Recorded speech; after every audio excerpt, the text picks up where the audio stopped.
Hello, my name is Stephanie Brennan. I'm from Quilt Addicts Anonymous. We are starting a new series on using quilting fabric for garment sewing.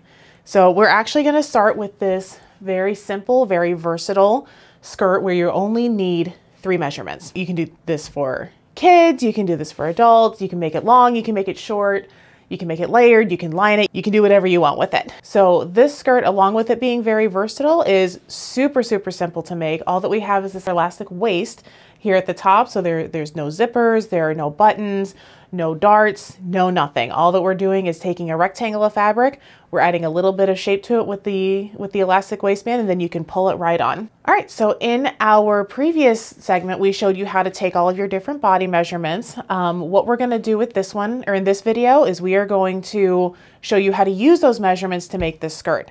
So if you wanted to follow along, you can go to our website at shop.quiltaddictsanonymous.com. Look for the free printable for the simple pull-on skirt. We'll show you where you can put your measurements in and how to use those to get the measurements you need for this and your cutting instructions and such. All right, so let's get started. All right, so the first thing that you need is you need your waist measurement, your hip measurement, and the length measurement. So for this skirt, we are going from the waist to the knee, so it's a knee length skirt. So the skirt that we are making today is actually for Angela Soebbing. This is Stephanie Soebbing's daughter.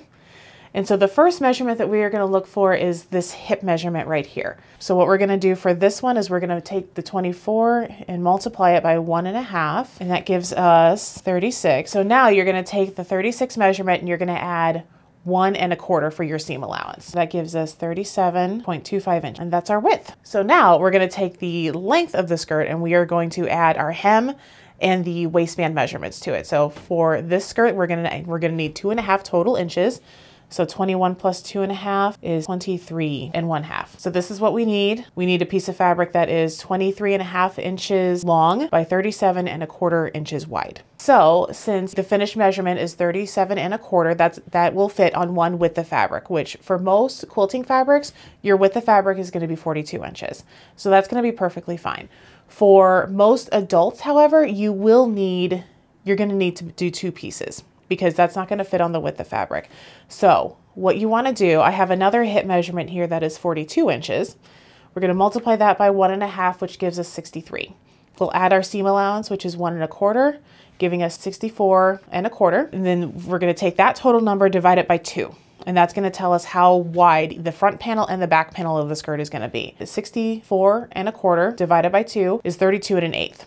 Now, me personally, 1/8 of an inch is a very small fraction. And this is a very simple, it's a non-fitted gathered skirt. So just for simplicity's sake, I would round that up to 32.25, or maybe even 32.5, just whatever you're comfortable with, just because this skirt, it's meant to be simple. So do what's gonna work for you. All right, so the measurements that I just gave you are for just a very simple, very basic 1.5 times the measurement of your hips, and then the length to your knees. Now, if you want to make the skirt longer, you can measure it down to your mid-calf, to your ankles, to the floor if you want to. Just make sure to add that same number for your hem and for your waistband. If you want to make the skirt fuller, you can double the length of your hips. You can even triple it. Just make sure to look at the final number when you finish that multiplication, see how many panels of fabric you're going to need, keeping in mind that quilting fabric is generally about 42 inches wide. Now, if you're like me and you don't like math and you and numbers don't get along, that's okay. This is a very easy project. It's a very forgiving project. We also have calculators everywhere. We'll have the free printable that you can write your numbers down on. Just go to shop.quiltaddictsanonymous.com and you can print that free printable. In our next video, we are actually going to measure this out on the fabric and start cutting. So happy quilting and happy garment sewing.